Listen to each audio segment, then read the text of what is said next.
আমার মৃত্যুর পরে হয়তো খুব বেশি কিছু বদলাবে না। সূর্য প্রতিদিনের মতোই উঠবে, পাখিরা গাইবে সকালবেলার গান, মানুষ ব্যস্ত থাকবে যার যার জীবনের দৌড়ে।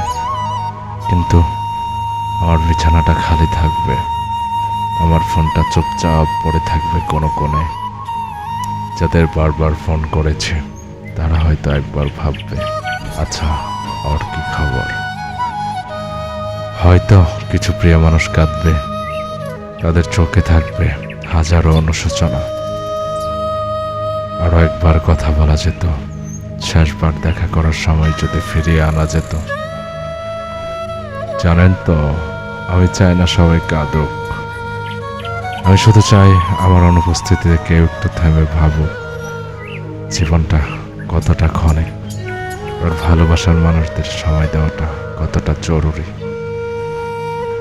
একদিন আমি থাকবো না, তবে আমার গল্প থেকে যদি কেউ একটু শিক্ষা নিতে পারে, তবে হয়তো আমার না থাকাটাও কোনো একভাবে থাকার মতো হয়ে যাবে।